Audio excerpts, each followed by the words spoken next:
আসসালামু আলাইকুম ওরহমতুল্লাহি ওবরাকাতুহ নাহমাদুহু ওয়া নুসাল্লি আলা রাসূলিহিল কারীম আম্মা বা'দ ফাআউযু বিল্লাহি মিনাশ শাইতানির রাজীম বিসমিল্লাহির রহমানির রহিম ওয়া আকিমুস সালাতা ওয়া আতুজ যাকাতা ওয়ারকাউ মা'আর রাকিঈন সাদাকাল্লাহুল আযীম।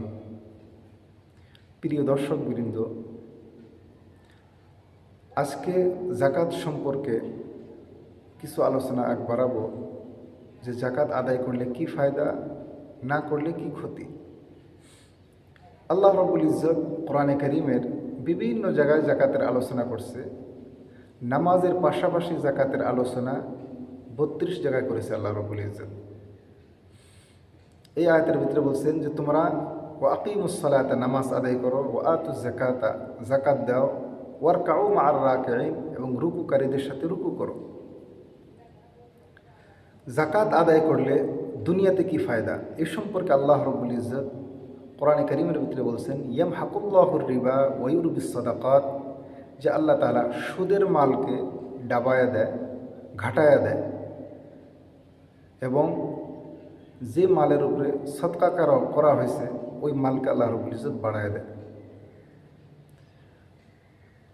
এবং যে সমস্ত লোক যাকাত আদায় না করে তাদের দুনিয়াতেও ক্ষতি, কারণ দুনিয়াতে তার মাল ঘাটায়া দিবে, তার মাল নোংরা হয়ে থাকবে।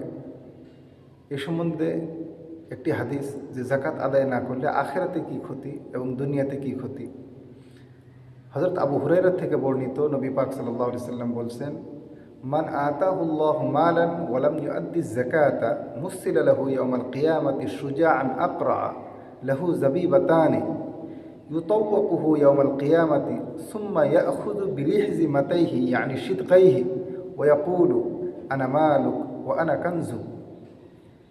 হুজুর পাক সাল্লাল্লাহু আলাইহি সাল্লাম বলেন যে ব্যক্তিকে আল্লাহ রাব্বুল ইজ্জত মাল দিয়েছে, সে যদি যাকাত আদায় না করে সে মালের থেকে, কিয়ামতের দিন এই মালকে আল্লাহ তাআলা এক বিষাক্ত সাপে পরিণত করবে, যে সাপের শরীরে লোম থাকবে না, যে সাপের চেহারার উপরে দুইটা কালো দাগ থাকবে।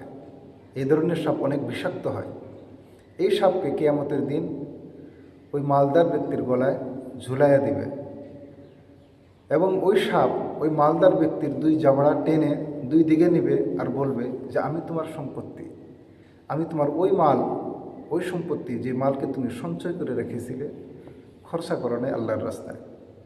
এই হাদিসটি বলার পর নবী পাক সাল্লাল্লাহু আলাইহি সাল্লাম কোরআনে কারীমের একটি আয়াত তিলাওয়াত করছেন যে সাইয়ুতাওয়াকুনা মা বাখিলু বিহি ইয়াউমাল কিয়ামা, কিয়ামতের দিন বখিলের মাল, বখিলের সম্পত্তি তার গলায় ঝুলাইয়া দেওয়া হবে, তোক বানায় দেওয়া হবে তার গলায়।